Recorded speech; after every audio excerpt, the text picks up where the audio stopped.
Agua limpia y segura, lo más cercana a la canilla de la cocina, el objetivo de toda instalación de agua. Puede ser necesario mucho trabajo para producir un agua segura. Uno de los métodos más comunes que se usan hoy en día es la filtración, que se encuentra entre las más antiguas y más básicas formas de tratamiento de agua.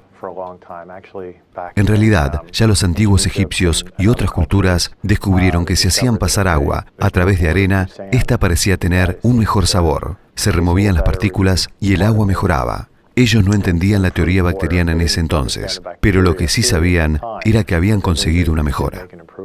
La filtración ocurre naturalmente mientras el agua escurre hacia abajo a través de capas de tierra y rocas. La filtración artificial imita este proceso. El agua pasa a través de arena, un material granulado, para remover los sólidos suspendidos. Este proceso clarifica el agua, removiendo el limo y las partículas que producen la turbidez. La turbidez puede causar problemas estéticos, resultando en quejas de los clientes y una menor confianza de los consumidores. También puede resguardar a los microorganismos patógenos y protegerlos de la desinfección. Una turbidez alta también puede contribuir a problemas de calidad de agua en el sistema de distribución. Por esta razón, la filtración es usada en casi todo el agua superficial, así como en aguas subterráneas. El proceso de filtración trabaja de dos maneras, por colado físico y por adsorción.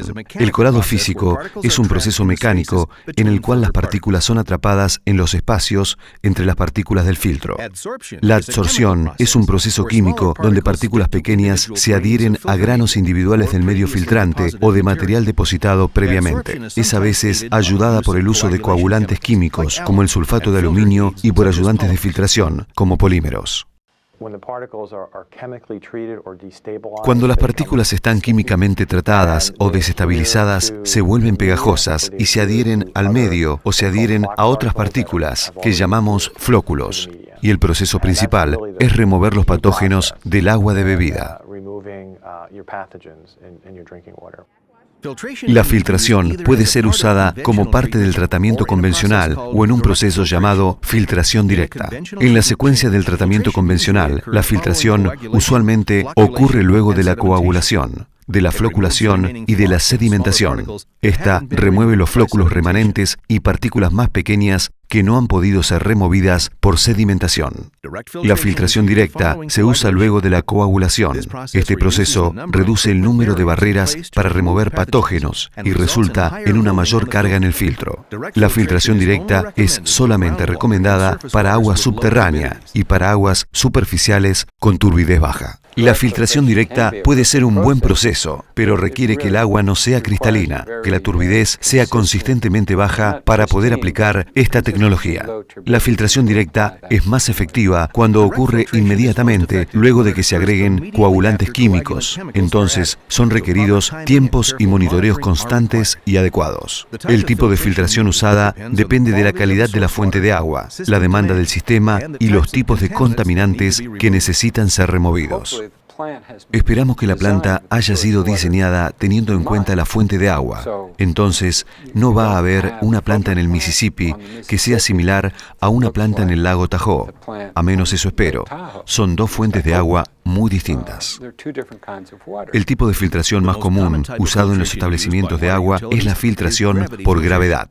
Estos filtros utilizan la gravedad para mantener el flujo de agua a través del medio filtrante. El agua filtrada o efluente es recolectada en la base del filtro.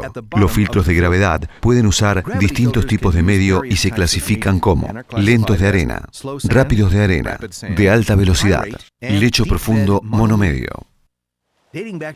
Ya desde 1872, los filtros lentos de arena son los tipos de filtro más viejos usados para tratar agua en los Estados Unidos. El medio de usado es una capa de arena fina de alrededor de unos 110 centímetros de espesor sobre grava. El agua es alimentada directamente al filtro sin que se le aplique ningún químico. Una capa pegajosa fina como la piel se forma en la superficie del filtro. Esta capa de biofilm se la llama capa biológica y es donde la mayor parte de la filtración tiene lugar. Los filtros lentos de arena son biológicos. Es así como tratan. Tienen la capa biológica y en realidad, sin esa actividad biológica, los filtros lentos de arena no funcionan. Los filtros lentos de arena son limpiados por la remoción de la capa biológica.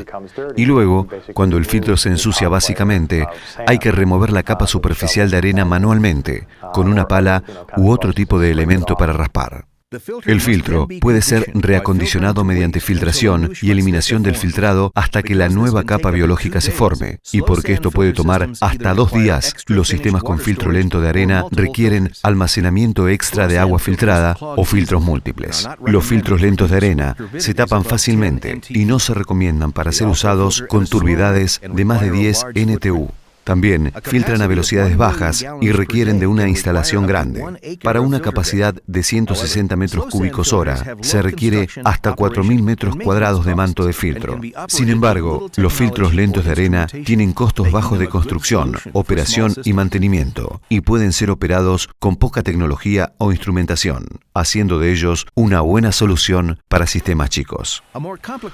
Una aplicación más complicada y mucho más rápida es la filtración rápida por arena. Los filtros rápidos por arena operan hasta 40 veces más rápido que los lentos de arena, pero requieren un nivel más alto de monitoreo y control. Los filtros rápidos de arena no son tan profundos como los filtros lentos de arena y usan un medio más grueso. Consisten de un lecho de 15 a 45 centímetros de grava cubierta con una tapa de 75 centímetros de arena. Toda la filtración en un filtro rápido de arena tiene lugar en la parte superior del lecho. La mayoría de la gente creía que es en los primeros 5 a 7 centímetros y medio del lecho del filtro y no ocurre filtración luego de eso. Entonces, se puede ver que si se tiene un filtro grande, solo se está usando una parte de él, la parte superficial, si se usa arena. Los filtros rápidos de arena son más eficientes, pero todavía necesitan de una instalación más grande que en los sistemas más modernos. Para filtraciones más eficientes y rangos de filtración más altos en una superficie más pequeña, en muchas plantas se usan filtros de alta velocidad. Estos filtros usan varias capas de medio y pueden tratar más caudal por metro cuadrado que un filtro rápido de arena. Años atrás teníamos un medio que era generalmente arena y que se denominaba filtro monomedio, que nos daba corridas de filtración cortas pero efectivas. Luego de la guerra, la necesidad de velocidades más altas de filtración nos forzaron a desarrollar diferentes diseños, diferentes inventos. Desarrollamos filtros duales y diferentes tipos de fondos para soportar este tipo de medio, lo que nos permitió producir mucha más agua límpida y segura en una instalación muy pequeña. 2 tipos de filtros de alta velocidad son los filtros duales y los multimedia.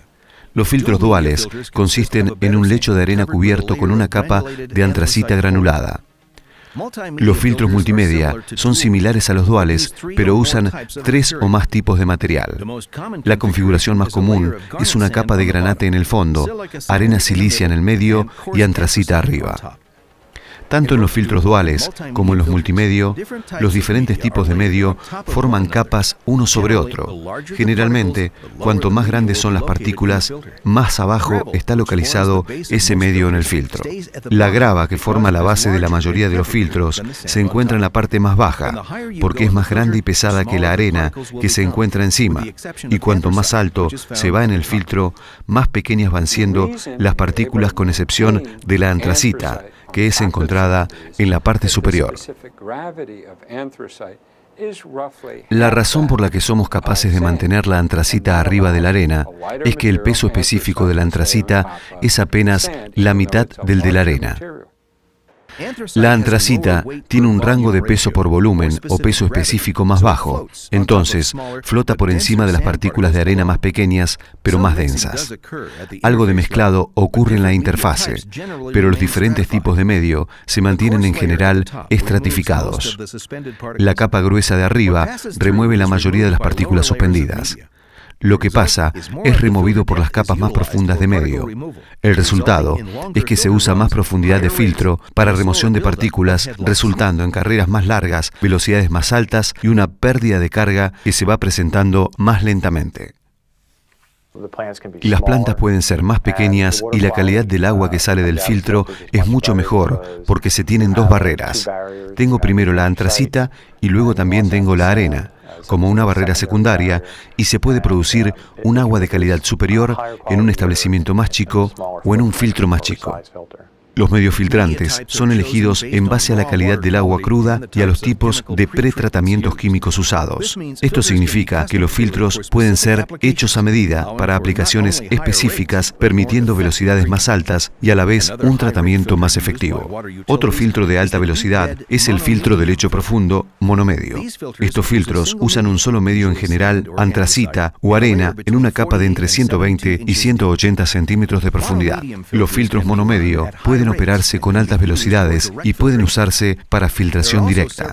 Hay además varias nuevas opciones para la filtración que incluyen plantas de tratamiento modulares y la filtración biológica. Las plantas de tratamiento modulares son unidades pequeñas prefabricadas que son armadas en una fábrica y entregadas en pequeñas unidades. Básicamente, cuando es entregada, solamente se conecta y listo. Y en realidad, lo que hay que hacer es un poco más que eso. Lo hace muy simple para establecimientos pequeños, para mejorar sus sistemas con una planta de tratamiento o una planta de filtración. Las plantas modulares pueden incluir una variedad de tratamientos, pero generalmente consisten de una unidad de coagulación y floculación, una unidad de sedimentación o filtración gruesa y un filtro multimedia o a presión. Estas unidades son una buena solución para establecimientos de agua pequeños que requieren un tratamiento más complejo, pero carecen de recursos para diseñar o construir plantas de tratamiento tradicionales. Son más fáciles de instalar y operar, pero todavía requieren un monitoreo y un control riguroso. Los mismos principios físicos y químicos se aplican a los sistemas pequeños, así como a los sistemas más grandes. Otro proceso que ha ganado popularidad es la filtración biológica. Este proceso permite que se produzca un crecimiento biológico dentro del medio filtrante. Estos microorganismos rompen el carbón orgánico biodegradable, reduciendo los compuestos de olor y sabor y los subproductos de desinfección. La filtración biológica está generalmente asociada con una desinfección con ozono. En vez de clorar el caudal de agua entrante, causando los problemas relacionados a los métodos de cloración, podemos ozonizar el agua y luego permitir un crecimiento biológico dentro del filtro mismo, lo que tendería a ayudarnos a remover parte del material orgánico antes de que el agua sea clorada. Los filtros biológicos pueden ayudar a reducir los subproductos de desinfección, pero deben estar operadas y monitoreadas cuidadosamente. Si se detecta el tipo equivocado de bacteria en el filtro y escapan al efluente, entonces hay un problema. Pero las bacterias de las que estamos hablando hoy en día y con los filtros actuales son aquellas con las que vamos a tratar de reducir la concentración de los contaminantes presentes. Los mediofiltrantes pueden diferir de planta en planta, pero la mayoría de los filtros a gravedad requieren el mismo equipo para operar. Los tanques de los filtros son usualmente hechos de hormigón y están construidos en galerías de filtros para minimizar las cañerías. Las cañerías son necesarias para alimentar el agua cruda o pretratada a los filtros, recolectar los efluentes ya filtrados y alimentar y recolectar el agua de retrolavado. Una variedad de sistemas de drenaje están disponibles para permitir que el agua ya filtrada pase a través mientras el medio es retenido en el lecho del filtro. Los vertederos del agua de lavado están ubicados sobre el medio filtrante para recolectar el agua de lavado y llevarla a ser desechada. La mayoría de los filtros requieren de lavado superficial o de lavado por aire para ayudar en el proceso de retrolavado. Para monitorear el comportamiento del filtro y la calidad del agua son utilizados varios tipos de instrumentos. Los controladores de caudal mantienen un caudal constante a través del filtro. Los indicadores de pérdida de carga ayudan a determinar cuándo es necesario un retrolavado. Los turbidímetros en línea o contadores de partículas monitorean la calidad del agua, y los monitores de corriente, los test de filtrabilidad y los test de potencial Z, todos ellos monitorean el proceso de coagulación. La cantidad de instrumentación requerida depende del tipo de filtro usado. Los filtros de arena lentos requieren muy poca instrumentación, mientras los filtros más avanzados son más dependientes de un monitoreo y control precisos. Sin tener en cuenta la tecnología usada, los principios básicos de operación son los mismos para la mayoría de los sistemas. La filtración convencional y la directa usan una una serie de 3 procesos: filtrado, retrolavado y filtrado a desecho. Durante el filtrado, el agua es alimentada al lecho del filtro para mantener una profundidad de 1.2 a 1.5 metros sobre el manto. Mientras la carrera de filtración progresa, el material suspendido se acumula dentro del filtro. Mientras más material se acumula en el filtro, menor es la eficiencia de la filtración. Hay 2 maneras de operar un filtro mientras se produce esta disminución de su capacidad en el tiempo. La primera es llamada control de caudal. Una válvula de control moduladora en la descarga del efluente es usada para mantener un caudal constante a través del filtro. Al principio de la carrera del filtro, el agua fluye a través del medio más rápidamente. Entonces, la válvula está solo parcialmente abierta. Mientras el filtro se va ensuciando, el agua se mueve más lentamente y la válvula se abre gradualmente para compensar. Otro tipo de control es el llamado caudal variable de filtración. Este método permite que el caudal disminuya lentamente mientras el filtro se va ensuciando. Un filtro no es necesariamente un dispositivo de remoción de partículas, es más bien un dispositivo de almacenamiento de partículas. Sacamos la mayoría de las partículas del agua tratada por periodos de, digamos, 70, 80 o 100 horas de almacenamiento temporario de una gran cantidad de partículas antes de que podamos sacar el filtro de servicio y lavar el material y desecharlo a donde se encuentre el lugar de disposición final. Durante la carrera del filtro a través de su proceso, las partículas se pegarán y despegarán, se pegarán y despegarán, y eventualmente van a pasar a través del filtro o el filtro se va a tapar y vamos a perder la habilidad de filtrar agua a través de él. Una vez que se ha tapado, el filtro debe ser sacado de servicio para su limpieza. Este proceso se llama retrolavado. Hay 3 factores a considerar para determinar cuándo retrolavar. El primero es la pérdida de carga. Esto es la diferencia de presiones entre la parte superior del filtro y la parte inferior, en donde el agua sale debajo del drenaje. La pérdida de carga indica que el filtro se ha tapado con material y no puede mantener rangos de flujo efectivos. Cuando una pérdida de carga alcanza un valor predeterminado de alrededor de 24 metros, se debe hacer un retrolavado. A esta se la llama pérdida de carga terminal. El segundo indicador para un retrolavado es un incremento en la turbiedad del agua de salida. Mientras el filtro acumula material, flóculos y partículas empiezan a atravesar el filtro, aumentando la turbiedad del agua tratada. Este tipo de problemas están asociados con el pasaje de organismos causantes de enfermedades. Se usan las medidas de turbiedad como un seguro, por supuesto, pero es generalmente sabido que cuanto más alta sea la turbiedad, mayor será la magnitud, mayor será la frecuencia del pico y mayor será la probabilidad de que tengamos un pasaje de patógenos. El tercer indicador de que un retrolavado es necesario es la longitud de la carrera del filtro. Algunas plantas establecen un límite para las carreras de filtros y luego retrolavan una vez alcanzado ese límite, sea o no necesario. Dependiendo de la planta y del tipo del filtro, un indicador podría ser más útil que otros, pero es importante considerar los 3. Si alguno de estos criterios es alcanzado, es tiempo de hacer un retrolavado. En términos sencillos, esto significa hacer correr agua a través del filtro, pero en sentido contrario, para desprender y remover el material acumulado. Es también a una velocidad mucho más elevada. Por ejemplo, si se está operando el filtro a, digamos, 7 o 9 metros hora, cuando lavamos el filtro se debería lavar a 40 o 48 metros hora. Entonces, el flujo en sentido inverso y el incremento de la velocidad desprenden y remueven las partículas del filtro.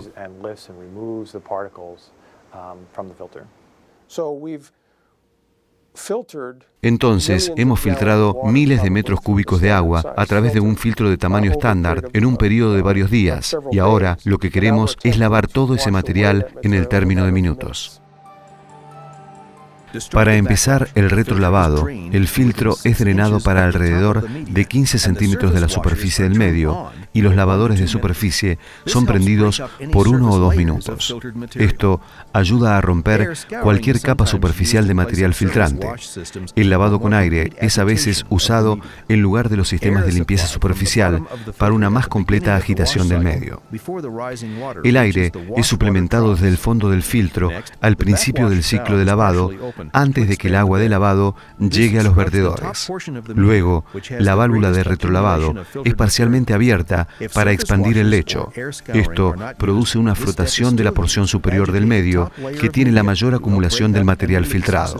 Si los lavadores de superficie o el aire no son usados, este paso es igualmente usado para agitar la capa superior del medio para ayudar a romper y desprender los sólidos suspendidos. Luego de unos minutos, las válvulas de retrolavado se abren aún más hasta que el lecho se expanda de un 20 a un 30%. Los lavadores de superficie pueden ahora raspar el área entre la antracita y las capas de arena conocida como la interfase. Durante este proceso, el agua de retrolavado lleva el material filtrado a los vertedores. Una vez que el agua de retrolavado se clarifica, los lavadores superficiales se apagan para permitir que el medio se reestratifique de capas. Esto toma 1 o 2 minutos. Luego la válvula de retrolavado se cierra gradualmente y el filtro está limpio. Seguido del retrolavado, el filtro se pone nuevamente en operación. Sin embargo, el agua filtrada se manda a desecho en lugar de cisterna. El retrolavado no es 100% efectivo, de modo que muchas partículas están todavía en el medio, están despegadas y se encuentran en el medio e inmediatamente, cuando se recupera el flujo, la primer agua que sale puede tener una turbiedad bastante elevada y se ve un pico y luego comienza a descender después de un periodo de tiempo. El tiempo que le toma al filtro retornar a una operación normal se denomina tiempo de maduración del filtro. El filtrado a desperdicio y el retrolavado demandan agua y disminuyen la cantidad de agua que está siendo producida por la planta. Entonces, lo que se quiere es minimizar el tiempo de filtrado a desperdicio. Y una manera de hacerlo es que alguna persona agregue un poquito de polielectrolito o un poquito de coagulante en el agua de retrolavado para tratar de acondicionar el medio. Lo que deben querer es tener algún tipo de ayudante de filtración, tratando de hacer que el agua sea más filtrable y acortar los tiempos de maduración. Es uno de los procesos más básicos en el tratamiento de agua, pero una filtración apropiada requiere de un monitoreo y control cuidadosos. Si el filtro no está apropiadamente mantenido, se ha encontrado que puede producir muchos problemas. Entonces, si no se retrolava correctamente, si no se tiene un control de calidad adecuado, si ni siquiera se inspecciona correctamente el filtro, todo eso puede ser más un problema que una ventaja. Combinado con una aplicación química apropiada, la filtración es una barrera crítica en el tratamiento de agua, así como una herramienta indispensable para preservar la confianza del consumidor y salvaguardar la salud pública.